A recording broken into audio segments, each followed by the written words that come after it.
I'm guessing that in some point in your life, you came across a cat named Binx because, like, everyone had a cat named Binx.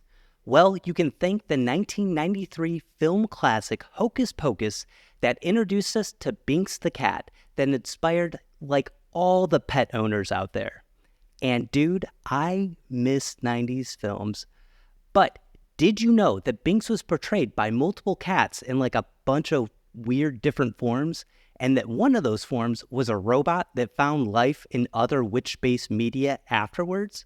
Learn about all this and more as we're hoofing it in Hollywood. The birds and the beasts are on screen. They're the ones that you have seen. You've watched them since childhood at Hoofin in Hollywood. Hoofin in Hollywood. I put a spell on you, and now you're mine. Mine. Welcome to our spooky episode of Hoofin It in Hollywood. I'm your host, Paul, and with me today I have my co-hosts, Jordan. Hello. Audrey. I put a spell on you, and now you're mine. I can't remember what I was going to do, so that's where I'm going with. And Melissa. Happy Halloween! As I mentioned, it's our spooky episode because today we're covering Hocus Pocus. So let's not waste any time. Jordan, take it away. People, fill facts. Oh, Hocus Pocus. We've seen this one. Has everybody seen this one before? Oh, yeah. Like 100 times, yeah. Like one time for me. Really? Something is wrong with Paul in the neighborhood. Yeah, it wasn't a family thing. Like, we didn't slap it on a bunch. I don't think we did it either, but I'll get to that later. It's just always on TV. Yep. Yeah, that's it. What's one word that you would describe the movie with? And I'm going to go first because it's my section, nostalgic. You stole my word. I think you stole everybody's word. That's why I went first. My word was set design, and I don't care. I'm making it Okay. one word.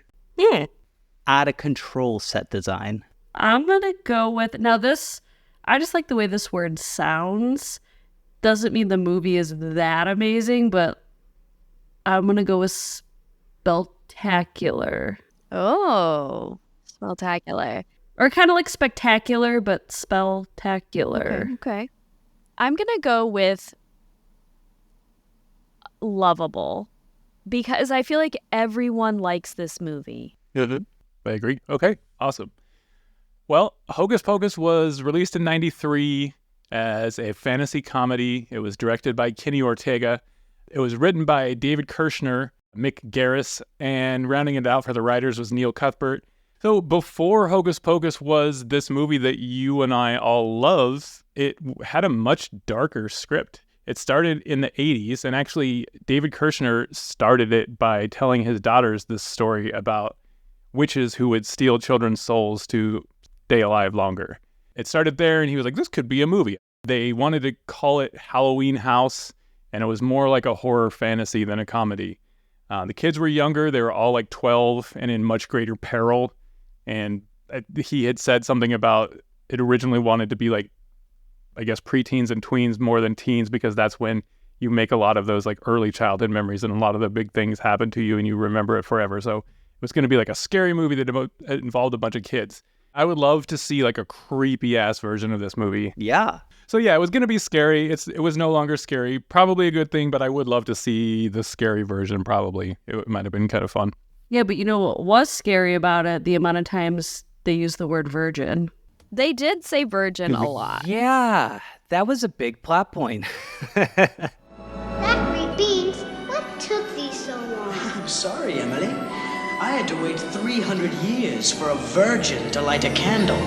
But yeah, I do agree that like there was a lot of emphasis on whether or not they had supposedly had sex. Like, we could have easily turned it into a drinking game and got fucked up with how many times they said the word virgin. It was lit by a virgin, right? Yeah, the end scene. All right, so for this one, we had the animal that we're talking about, of course, was Binx. There were several cats. And then we've got Jason Marsden as Binx's voice. And for the human stars here, the Sanderson sisters, the three witches, we had the divine Miss M herself, Bette Midler, as Winifred Sanderson, just one of the greatest pop singers of all time. The queen. Sarah Jessica Parker as Sarah Sanderson, and Kathy Najimy as Mary Sanderson. Omri Katz played Max Dennison. Thora Birch played Max's little sister, Danny Dennison. And Vanessa Shaw, she played Allison, the love interest of Max. And Doug Jones played Billy Butcherson. For the box office, this movie started out really bad. It cost about $28 million to make, and I think it was estimated to only bring in about like $8 million in the first week. And there's a lot of reasons why, but one of the biggest reasons has been said to be it was released in July. It was a Halloween movie about witches. What? Why would you? They released it in July. Peak marketing there. Peak marketing. 1 month after Jurassic Park. Oof. Also, Free Willy came out the same year. Oh, God. They just got crushed, dude. Yeah. They didn't have much help. But I am going to say that this has since been upgraded to cult classic status. Cult classic. Cult classic status we're going to start bestowing on movies once they bring back their original budget and more later on. And I call this one a cult classic because the Disney Channel started showing it every year for Halloween, and it just got more popular and more popular. Millions, like 1 million or so viewers every year tune in to watch it. And then in 2020, during the COVID pandemic, they actually re-released it in the movie theater, which helped push it to over $50 million lifetime. So, Wow. I did not know that. cult classic, you guys. So yeah, still making money. Reception for this movie, critics at the time, including Ebert, Roger Ebert, who gave it a 1 star, pretty much panned it, said it was a mid-movie, had a lot of growing pains. But it's, like I said, it's grown a cult following, and I think its Rotten Tomato reviews are probably a lot better. And to prove my point, I'm going to bring Mel up right now, and she's going to read some of those reviews. Yeah, let's take a look at some audience reviews. And according to the popcorn meter on RottenTomatoes.com, the movie holds a 72% average rating, which is pretty good. I do feel like based on the cult status, it might have been a smidge higher, but I think that's pretty... Cult classic.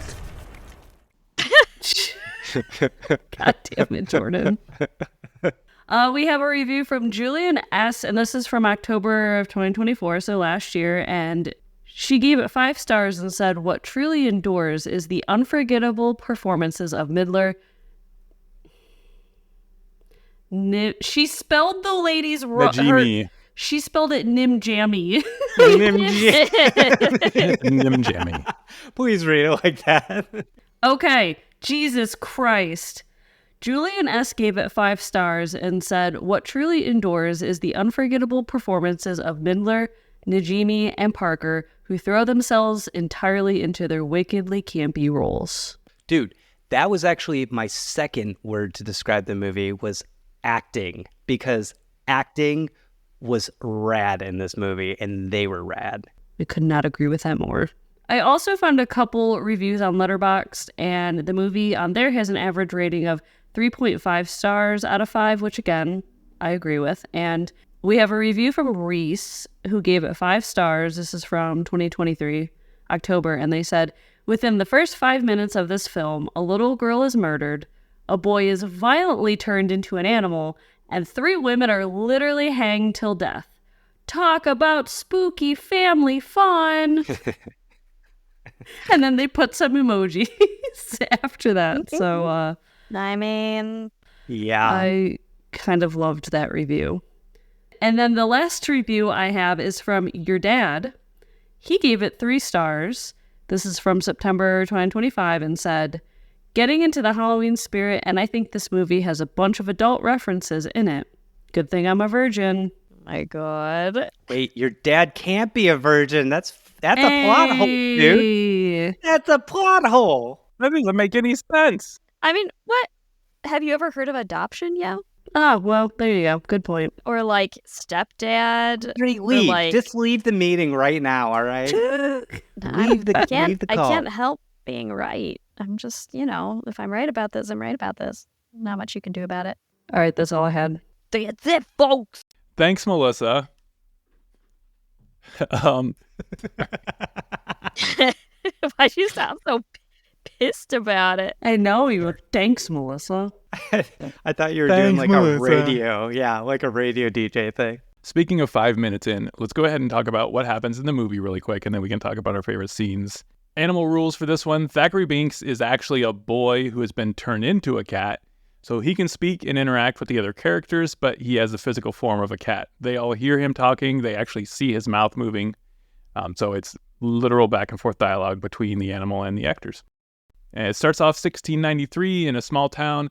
The Sanderson witches have catnapped. The Sanderson witches have kidnapped Thackeray's little sister to steal her youth and remain young. Thackeray attempts to stop them, but he's thwarted and he's turned into a black cat.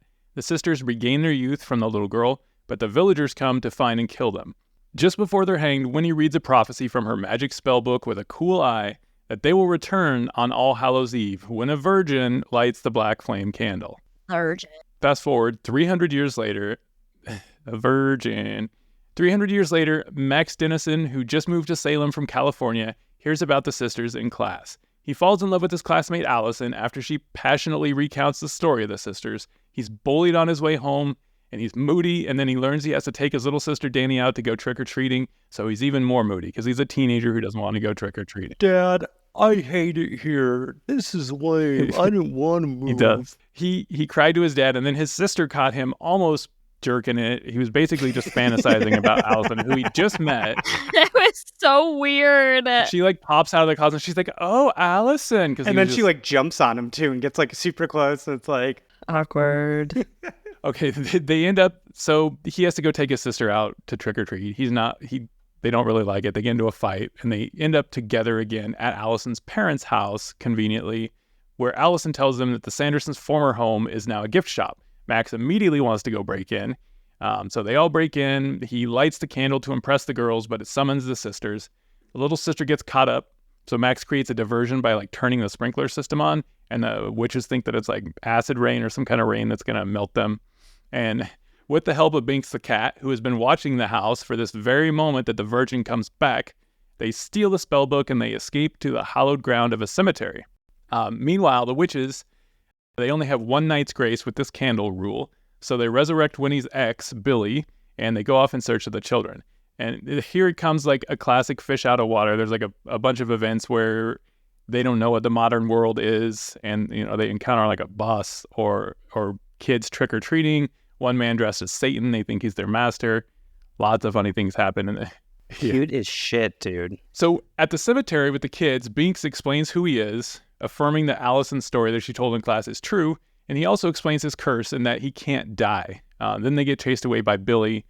So everybody converges at the party, the witches and the teenagers, and Max's parents are there, and Max is trying to get them to say, hey, the witches are here, and they don't believe him. They think he's making a big joke. He goes up on stage and crashes the MC's mic, and he says, hey, the Sanderson sisters are here. And the witches kind of like play into it, and they sing like the song that everybody knows, I put a spell on you. I put a spell on you. And now you're mine. The raddest song of the century, dude. Best part of the movie. She like puts all the parents in a trance, so the kids have to run away from the party, and they eventually end up at the high school where Allison hatches a plan to burn the witches in the kiln. And they actually succeed, and the witches burn up, and they think evil is punished. They think they've won the day, and they go back to Max's house and kind of like cuddle and fall asleep. At one point, they open the book to release Binx from his spell, so he opens the book, which basically acts as a big beacon for the witches, and the witches come right back to them. Again, they grab Danny, and they're trying to make her drink this potion, which will allow them to steal her youth, but Max takes it and drinks it himself, supposedly sacrificing himself for his sister. There's a big fight, and they all fight, and they all basically fight it out until sunrise, and Winnie gets turned to stone, and then the other sisters explode in a puff of smoke. And now everything is good. Thackeray's spirit talks to Danny and says, oh, Danny, everything will be okay. And then at the end of the movie, the parents are released from the curse. They leave the party. They're like, oh, we've been to this party forever. And the spellbook opens its eye at the very end, letting us know that the sisters may one day come back. And they do. And Hocus Pocus too. And Hocus too. Yeah, skip Hocus Pocus too. It was not great. Okay, so you guys' thoughts. Paul, you said you hadn't seen it. I saw it, I think I was like 17 or 18. So the same thing. It came out when I was 13, but I didn't see it till I was 17. So it was on one of those reruns probably. And I do remember thinking, I used the words nostalgic because that's what I thought. I was like, oh, this reminds me of when I used to go trick-or-treating. And I liked it back then. And it's the same nostalgic feeling. Do you guys think we give the movie a pass because of its nostalgic feel? As far as like, is it good or is it not? I don't know. I was trying to figure that out. I think it's just a good movie. I think it is too. The performances are over the top. It's campy, especially in today's times where everything is CG and everyone's so flat and stale performance-wise. This was a breath of fresh because, like, Get out of here with breath fresh. Get out of here with breath fresh. The sets were beautiful. Record that over. The comedy was amazing. It was a breath of fresh for me. I feel like that's a movie that's hard to not to love. It's sort of like a Sandlot type of situation for me, where it's just like I watched it so much and it was such a huge part of my childhood that I love it. Basically, like what you guys said, it's totally nostalgic. Takes me right back to my childhood. You guys already know I have like a love and slight obsession with Halloween, with that kind of time, with fall. So to me, it just like screams all of that. And I remember watching reruns on TV, almost so much so like knowing the words. And like, so when I put it back on, I was like, do I even need to watch this again? I feel like I remember it pretty well, but So what was everybody's favorite scene? And I'll start again. Mine was when Sarah Jessica Parker eats the spider.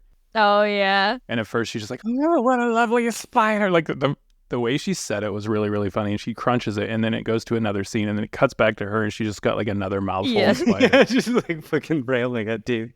I think that my favorite scene is when the sisters first are like making their spell and they're all excited around the cauldron and stuff. I don't know. There's just something about that. It's not like the scene itself is an exceptional scene. It just like, it feels like the movie's starting. You know what I mean? It's just, I don't know. sure. I like the vibe. Yeah, it doesn't have to be exceptional. Just your favorite. Really quick, when they were trying to feed that potion, Audrey called this out. They had a comically huge spoon that they were trying to like feed her The from. first girl. Oh, I didn't even like clock that. Amazing. I'm going to have to go back and look. It's like a gigantic. It's You know when people have huge, those dude. like big spoons and forks and knives like hanging on their kitchen Oh, walls? like decorations? It was like Yes. that size, and they're like, ooh, Yeah. what are you doing? It's like a fucking boat paddle. You're not feeding an elephant beer, you're feeding a kid a potion. Anyways, If you don't know what I'm talking about, go listen to our episode, Roar.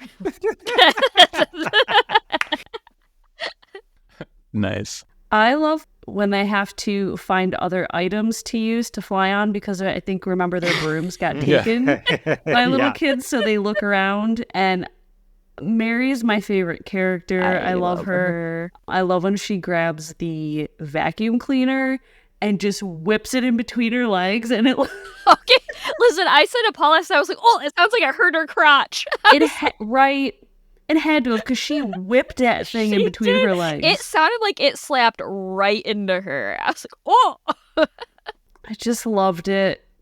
Loved it. Mm-hmm. My favorite scene was kind of a conglomeration. It was whenever Beth Midler would go, book.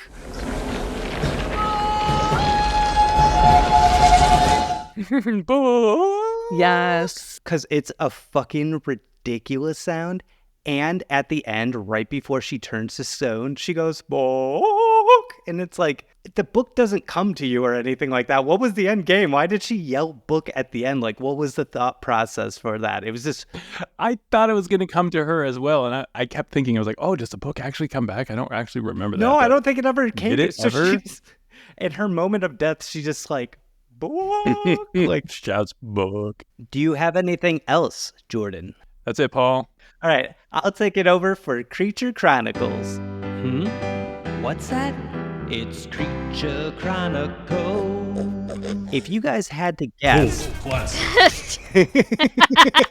Jesus Christ. That's it. It's done. I didn't mean to push that. I did, but All right. If you had to guess that the cats in this movie were real, what would your answer be? Do you think that Binx was a real cat throughout the film? Yes. Yeah, I think for some scenes, Yeah. definitely. Okay. Fuck. I fucked that up. And we're not going to use that. Okay. that's what this show is about, Paul. What is happening tonight? I feel like we're all a little fucked up. So anyways, they did have real cats, but they also had robot cats, CG cats. All kinds of cats. They had white cats dyed black, cats made out of tape. Then why they didn't have tape cats? Nah, just kidding on that last part. But the real magic is how they brought all these different forms of a black cat together to tell one story. So in my section, I'm only going to focus on the corporeal interpretations of Binx. So let's talk about Binx the black cat. So Binx is a black cat straight up. And the real life versions of Binx in this film were portrayed by a gaggle of black cats, or a murder in some countries. I feel like murder is more appropriate for a cat, you know? Yeah, right? Yeah, a murder of cats. Or could it be like a chaos of cats? Ooh, I like that. The real-life cat version of Binx was portrayed by a chaos of cats. Yeah. In reality, though, there were 8 cats that portrayed Binx. In some reports, people say 9, but there were 8 identified felines. It was Stimpy, Felix, Mad Cat, Clyde, Killer, Rio, Tomcat, and Frady Cat. There's also a chaos of 6 robotic cats that filled in where the black cat actors couldn't. So this would be like scenes like where they're talking and so forth. I'll let Audrey talk about that in her section, but there was this duality of how they handled black cats. So what is a black cat, you guys? It's a cat with black fur. You tell us, Paul. It's simply a domestic cat with black fur. Okay. Yeah. I thought it was a trick question, like his fur isn't really black. Brown. Well, no, I think no. Audrey, you are onto something because I do think it's technically not black. It's like a rusty brown color. If you look at it in the sunlight, at least Wayne, 'cause Yes. he looks black. If you look at him in the sunlight, it's a little He's like reddy. a rusty brown. Yes. In certain lights, it can appear to be a rust-colored or brownish shade. When they spend lots of time in the sun, especially, that's when that color really starts to come out. Mm. And then, to your point, Audrey, the Bombay cat is the only breed that is exclusively black. Because if you look at a lot of black cats, sometimes their pads are pink, or there are just other parts of their body that's not totally black. So the Bombay cat is just complete blackout. It's the bomb, dude. So what's really interesting about black cats in general is that they have so much like history and mythology and superstition wrapped up into them. Depending on like what country you're looking at, in Europe, you had the witch trials, and they were seen as witch familiars or the witches themselves, like just an alternate form they could go into. In Scotland, they would bring prosperity if one visited your home. In Germany, if they were crossing to the left of you, it was bad luck. If they crossed to the right of you, it's good luck. Basically, if you go to almost every part of the earth, there's just some crazy story about cats. And there's also a spiritual component to them. They said that they absorb negative energy, they guard thresholds and connect with ancestors. So you can use a black cat in your rituals to harness your loved ones, kind of. Good. And then they're often tied to feminine power and intuition. So Hell yeah. Go black cats. I also feel like, is it true, and I don't know if you came upon this during your research, but is it true that it's harder to adopt out black cats? Like people don't adopt them at the same rate? Yes. Yeah. Because of the stigma that surrounds them. Like there's so much like false superstition that they're just not as they aren't adopted as much. That's wild to me. Yeah. And isn't it because people, again, like you said, the superstition of like their bad luck if they cross your path, which is really heartbreaking because they're so cute. Yeah. If you kill a cat in Egypt, it's a capital crime. As it should be. Why are we talking about killing cats in Egypt right now? I think kill a black cat in Egypt. It's a capital crime, Black dude. cat. You just said a cat, and I was like, wow, that's a really random cat fact. Cats are all around us, Audrey. They exist. We have a cat. I love cats. So let's talk about the history of these black cats. They portrayed Binx, but why did Binx even exist? Well, he existed because of this movie. But to play off of what Jordan was talking about, that bedtime story that he was telling his children, he actually had a black cat in it named Inks. And so that inspired Binx, the character, for this movie. Then you go through that history of them getting the movie greenlit, and they start producing the movie. And so they hire Gary Giro of Birds and Animals Unlimited.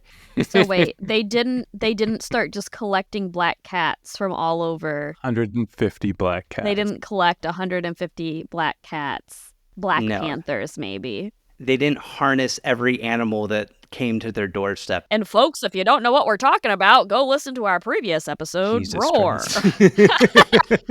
Also, Paul, you said, right before we went off on that, you said aminals, and it made me laugh. I know. We love you. Gary Giro of Birds and Animals Unlimited. A little bit about Gary. He worked with raptors early in his life before he got into the movie industry biz. And then after a few years, he started his own company, Birds and Animals Unlimited. He's worked in the industry for over 30 years, and he's worked with everything from raptors to bears to lions to wolves, cows, horses, orangutans. And probably his biggest claim to fame was training Hedwig in the Harry Potter films. Oh, sure. Okay. Mm-hmm. Yeah. Aww. So he gets this gig to work on Hocus Pocus, and he's like, yo, I got the cats you need. The reason I say cats and pluralize is because he couldn't use just one. For a lot of the scenes, they had to use multiple cats to pull off a particular stunt. So he brought in the dream team of those 8 cats. They get on set, and they each have a part to play in the film. And depending on who you read interviews from, it sounds like some people enjoyed the cats, like Vanessa Shaw. She talks about how they were trying to train one to swat at her face, and it kept swatting at her, and she was trying hard not to laugh. But other people weren't. So Birch, the girl who played Danny, she was not in love with the cat because it just sounded like she was overstimulated with so many cats and like robot cats on set. She was quoted as saying, Danny was in love with the cat. For me, I had an issue whenever the cat came up. There were a number of live cats, animatronic cats. The thing with the cat was a toss-up. You never knew what would happen. And diving in a little deeper, I think she was just overstimulated because it was like, what fucking cat am I dealing with today? Like a robot or a real cat? Well, and I mean, as you said, they all have different they have different personalities. So like probably some of them were friendly and some of them were dickholes, and it's just like you don't know what you're going to get. Very similar to Pet Sematary, which if you want to catch up on a Hoofin episode, you can listen to episode 4, Pet Sematary, where we cover those cats. We talk about more kitties. Yeah. Cute kitties. The biggest thing in this movie is Binx talks. So that out of the gate is impossible for a real life cat to do. So they bring in these robotic cats to help with some of those special effects that they couldn't pull off. And they were created by the special effects house Rhythm and Hues. And originally, the robots looked so real that they were like, you got to tone it down, dude. Like, what? They had these gigantic fangs, and they thought that they just looked too too scary. They thought the fangs were too scary. Yeah, so they ended up shaving them down. Now, the sad part is, because this was the 90s and we don't have social media, a lot of the information beyond that is really hard to find, like what happened to the cats after the filming of it. We know that they were a part of Gary Giro's crew, and they probably worked on a number of different films afterwards, but beyond that, I can't find much. Oh, no. The robots, on the other hand, found a second life on an amazing, sweet witch-based gig. Can anyone guess what that gig was? Practical magic. Sabrina the Teenage Witch. That's not the song. Oh, Sabrina. I totally forgot about that show. Yeah, dude. Salem. I used to watch the shit out of that show. I loved it. I weirdly don't think I ever watched it. Like, I know what it is. I didn't watch but- that show. Really? Oh my god. I was obsessed with Sabrina. So Audrey's correct. Yes, Sabrina the Teenage Witch, where those robots played Salem the cat, because in most shots he was a robot. But that show went on for 163 episodes on ABC and then the WB from 1996 to 2003. Damn. So they got a lot of work. But the weird thing is, they only reference having 2 robotic cats. So I don't know where the 4 went in the interim, like if they got jobs on a cruise line or something. But they're gone. They're out of the picture. Can you imagine? Cat on the cruise line. Maybe they got a job at like Chuck E. Cheese or something, like with the animatronics. Fuck yeah, dude. That makes sense. That'd be pretty sweet. So let's talk about the death of these cats. Black cats typically live between 13 to 17 years in the best of environments, like from a household owner. And with this film being over 20 years old, I think it's very safe to say that those 8 are no longer around. Yeah, they're gone. But what about the robots? That's the real question, because they theoretically can live forever beyond me and you.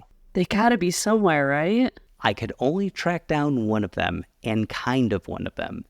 There's a gentleman named Tom Spina who received the skin of one of the animatronic cats and actually restored it. Just the skin. The skin? Let me share my screen so you can see it. He says skin on his website. It's a little more. Do you guys see this? Yeah. Oh my Oh, God. that first one. Yeah. And the video. Oh. Jesus! I mean, it is pretty much, yeah, just the skin. And that's where they got it to, so it looks pretty good. It looks good. So let's talk about the legacy of Binx the cat. He is known to be the heart of the film and probably one of the most well-known cat characters because he talks and he's awesome.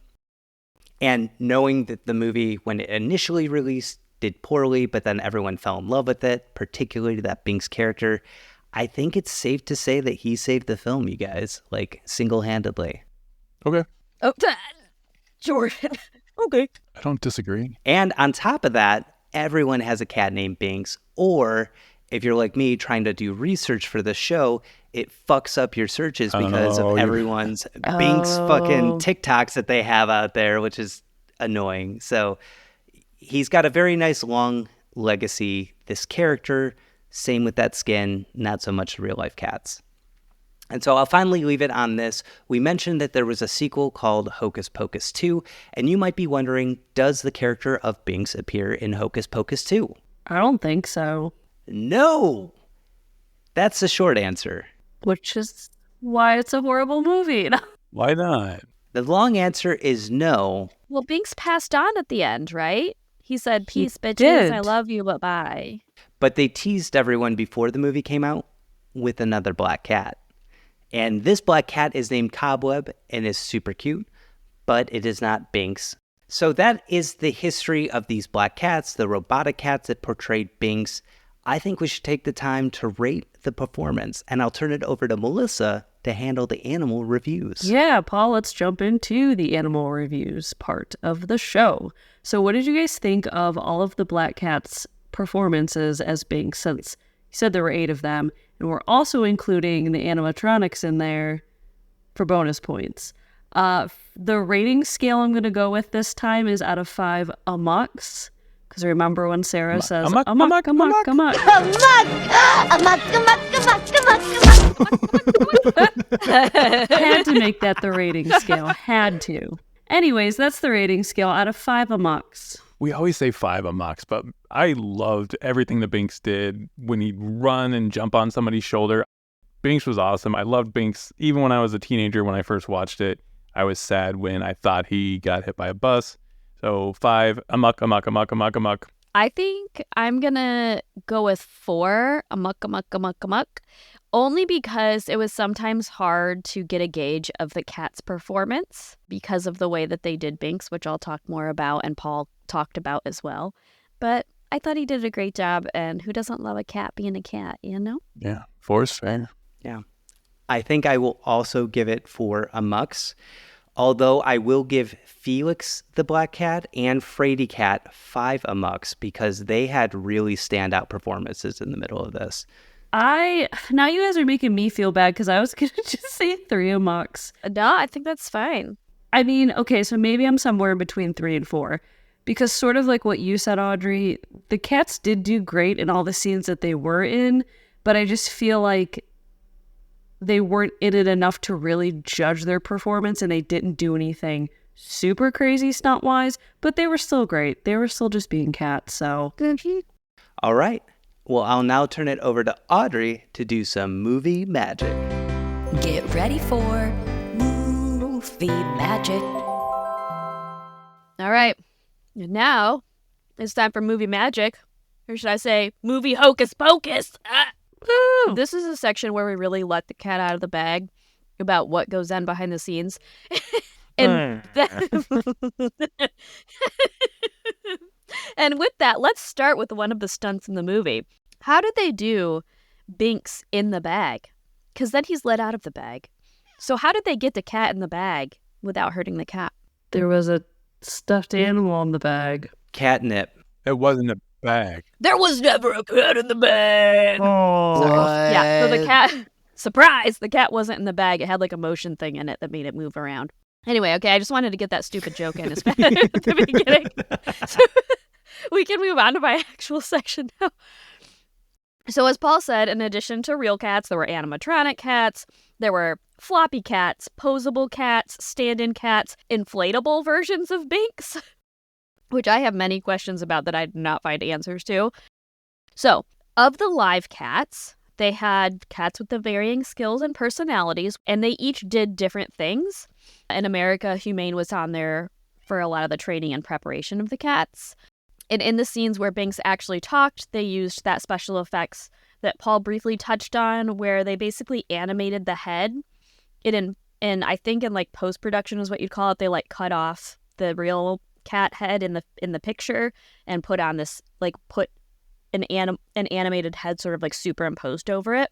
There were a couple types of things they did in here. One of the main ones is getting cats from here to there. So this was similar to what we talked about in That Darn Cat, where there were buzzers and food as a reward and that type of thing.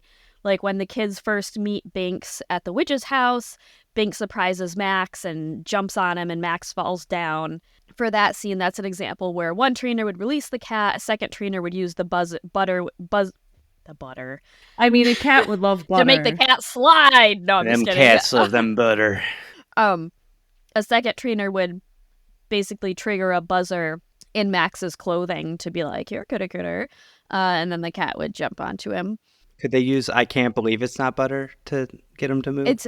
You could use "I can't believe it's not buzzers."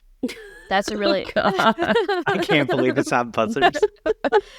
There's a similar stunt. Do you remember there's a scene where the cat jumps on Winifred's shoulder and she's like, "Get it off!" And she's like turning in circles and trying to pull him off.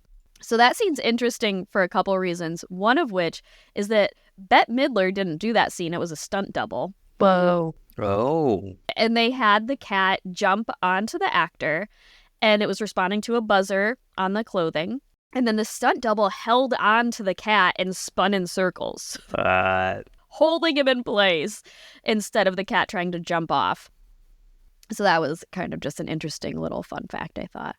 And then there's also the scene where at the climax of the movie, Binx is running up the tree to attract Winifred, who's suspended in the air on her broom. And then he jumps on her and she tosses him off. And then he flies through the air onto the ground, and that's when he hits his head and dies. It's really sad. So this scene was shot in a lot of cuts. The cat running from point A to point B on logs and branches and all that stuff. And then they filmed the cat jumping off a branch and onto a platform over a distance of 6 feet, which I thought was very impressive. That's pretty sweet, yeah. Yeah. What? Nothing. That's cool. Why are you laughing? Why you went? I'm just saying I think I could jump more than 6 feet. That's all I'm saying. You fucking couldn't. Maybe I could. I never had a chance to try, so maybe I could. Okay, Mr. Olympics. I dare you to do that right now. For everyone listening, I did officially jump over 6 feet. So. No, he didn't. No, about that. So they released the trainer, or the trainer released they released the trainer. The trainer released the cat. The cat jumped where it's supposed to jump, and then they placed the cat onto Bette Midler. It doesn't say that she had a stunt double here, so I think it was really her. And the cat swatted at the vial, which was its little thing it was trained to do, and then to get the effect of the cat just like flying through the air after Winifred flung him off, the trainer held the cat on a platform and then released him, and he jumped 6 feet onto a stunt pad. And then, believe it or not, a fake cat was used to portray dead Binx. I hope so. Yeah, so that's the breakdown of how they did that scene. Talking about the cat that swatted the small vial, it reminded me of a scene that they talked about in an interview with the actors, how one of the cats was trained to like swat the book closed, and it just like kept doing it because that's what it was trained how to do. So I like kept slapping the book shut. It's like, I'm doing what you taught me to do. Like, this isn't what happened, I'm sure, but I like to imagine that they'd be like doing a scene and the cat would just run out of nowhere and like, no, and like slap the book shut. I love watching cats slap things. It Same. never gets old. do too. Watching a cat slap something is just, it's amazing. It's I'm with you there, Jordan. And so the cat has lots of basic actions throughout. It was all the same type of thing. They're released by a trainer. Someone uses a clicker. There's food, blah, blah, blah. So more on making Binx talk. So how did they put words into the cat's mouth? They tried a couple things. First, they tried a painted on mouth, which I think means painted on in post-production, like just like painting, like almost like an animated mouth, which apparently didn't look good. And they settled on the 3D head that they could then like paste onto the cat later. So there's this scene where Binx is run over by the bus and he's flat and then he sort of like reinflates. Speed bump. Yeah. When Sarah Jessica Parker is on the dude's lap. Oh, yeah. Driving the bus. In that scene, it was shot in cuts.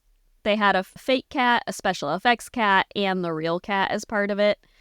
So like the real cat runs out and then they have the special effects cat. And then they have the, the inflatable cat. I just put it together. Yeah. Oh, inflatable Binx. Okay. Wait, that was I'm like, why did they have an inflatable cat? It just, I wasn't really thinking about wait, yeah, it. because that scene, it shows his stomach like He goes, like, inflate again when he comes back to life. Yeah, when I was reading the different types of prop cats that they had, I was like, inflatable? Would they need like a pool noodle situation? Well, a noodle isn't inflated, but you know what I'm saying.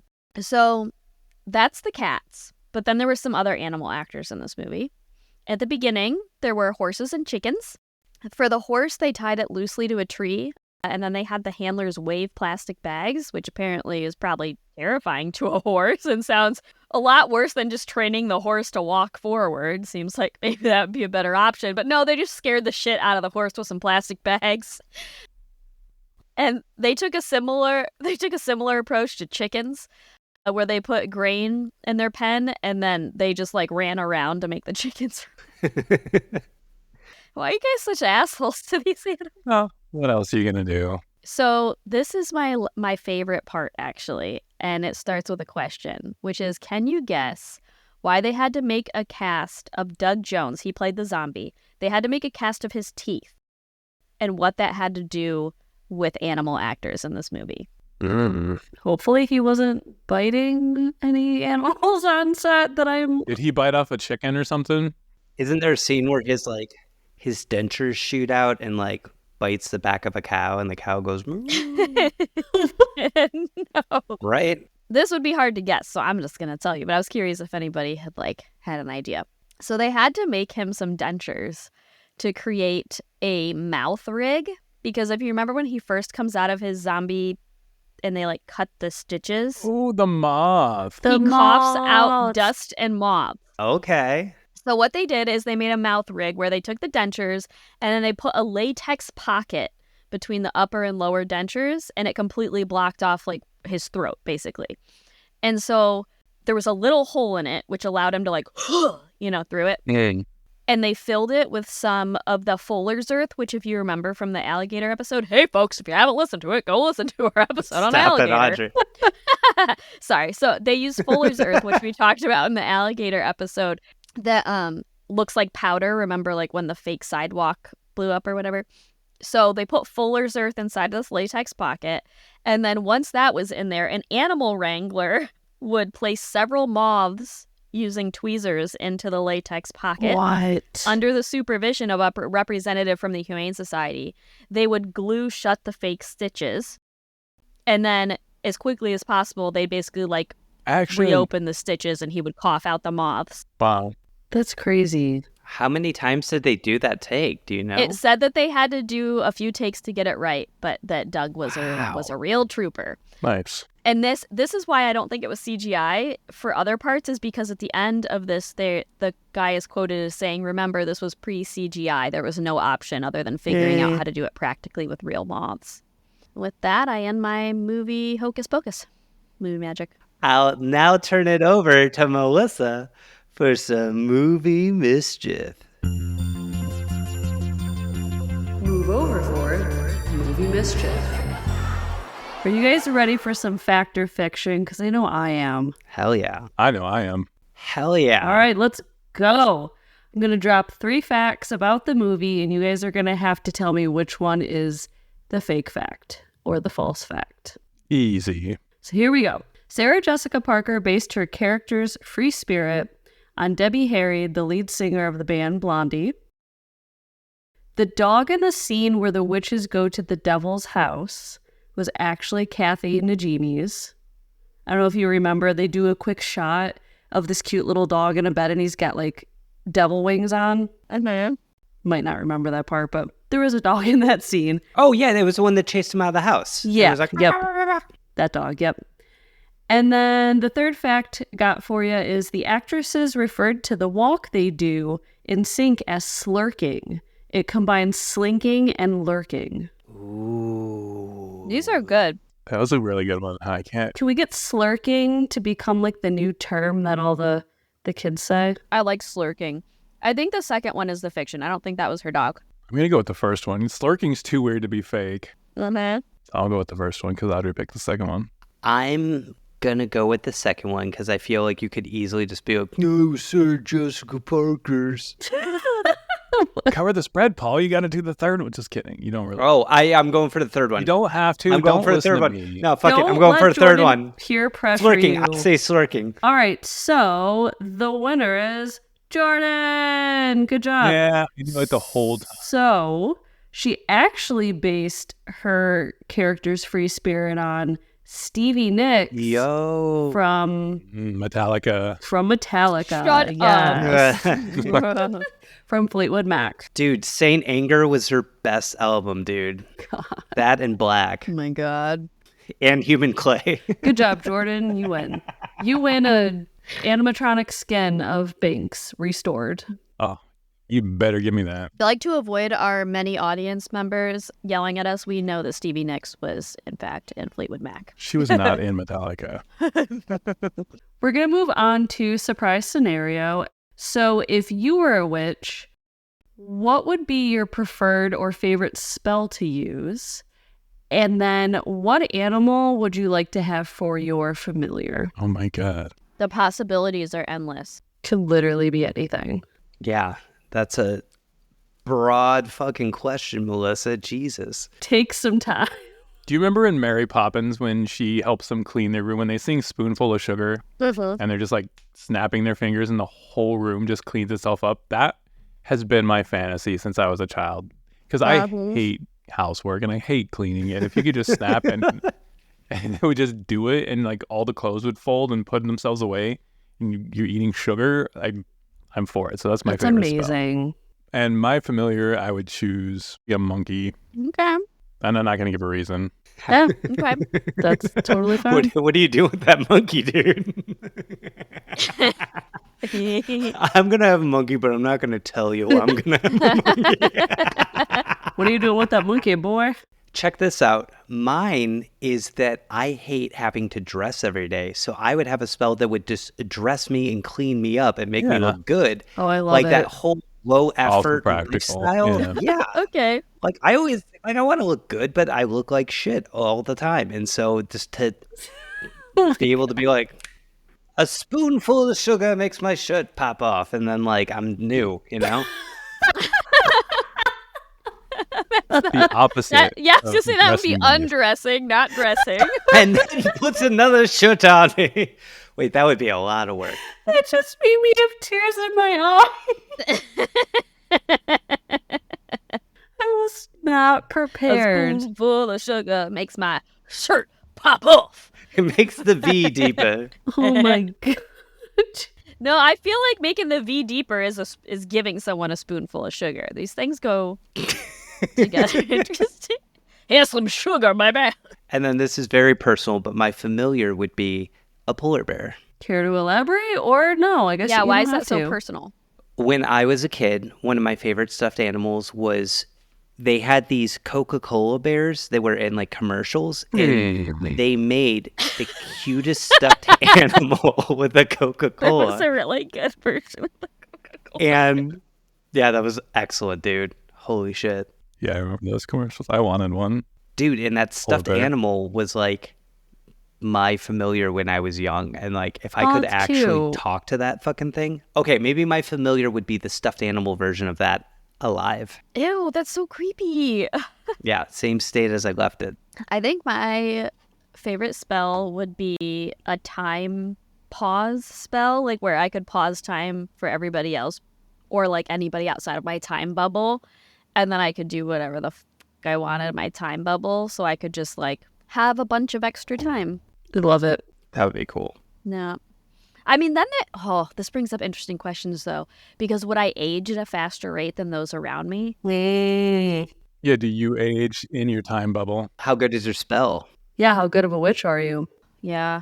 I would also need to have, my second favorite spell would be an anti-aging spell so that I could not be old while everybody else is young. You get 2 spell? Well, this movie taught us how you can achieve that, Audrey.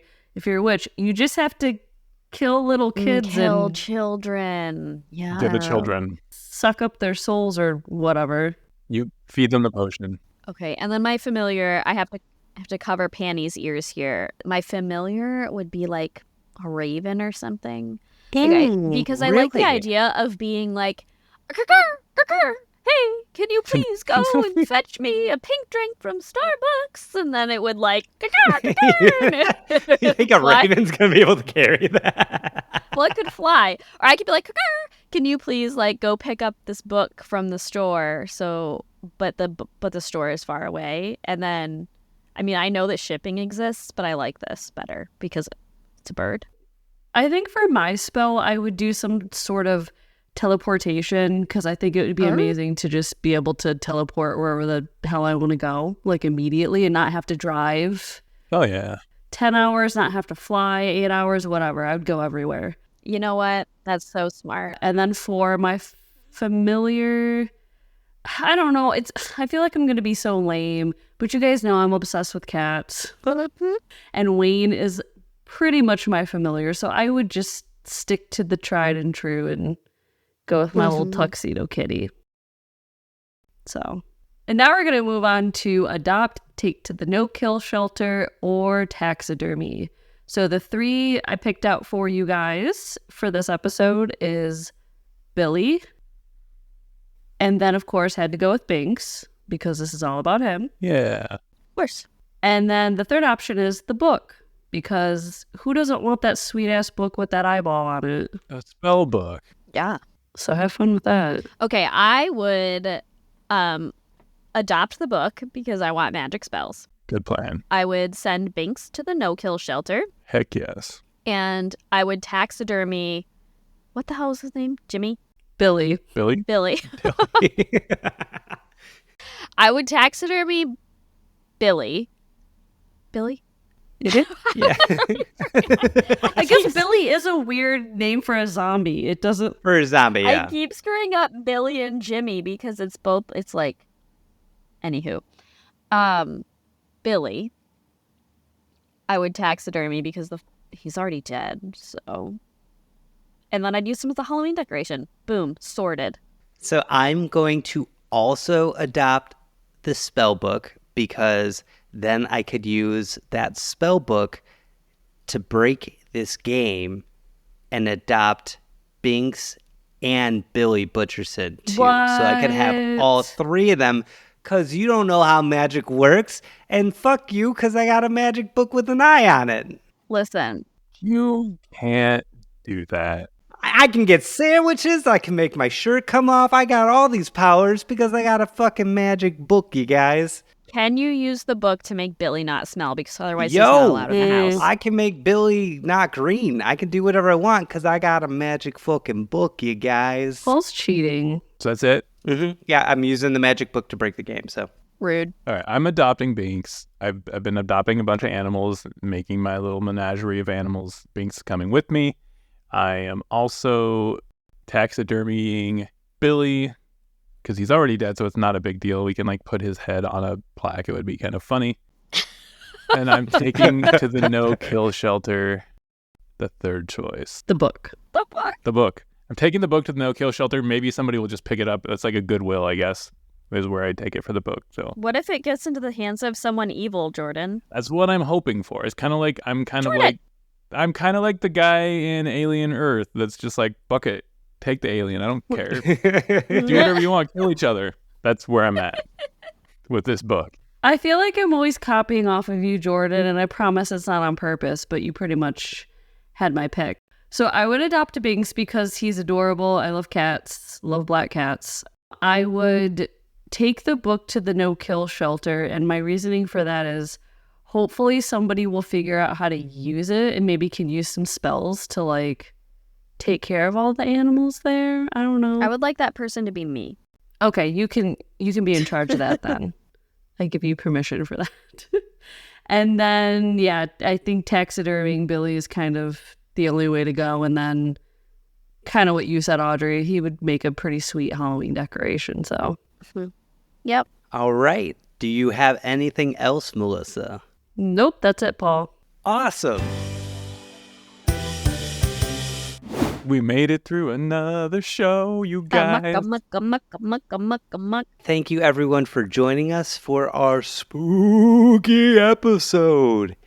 And if you stick around with us next month, we'll be doing the 1994 family adventure film Audrey featuring Tori the sea lion.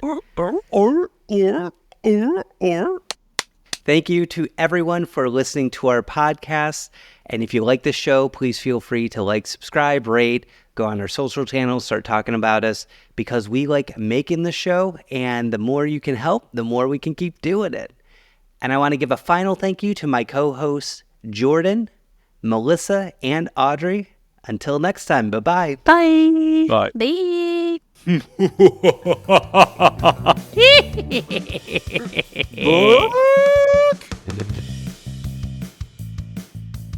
Thank you for listening to Hoofin' It in Hollywood, produced by Paul, Audrey, Melissa, and Jordan. Please note this content is for entertainment only. We are not professional researchers, and all views and opinions are our own. Special thanks to our partners for their footage and media in this episode. For attributions and links to resources mentioned in this episode, check the show notes or visit bit.ly/Hoofin-Hollywood. If you enjoyed this show, please like, subscribe, and leave a review on your favorite podcast platform.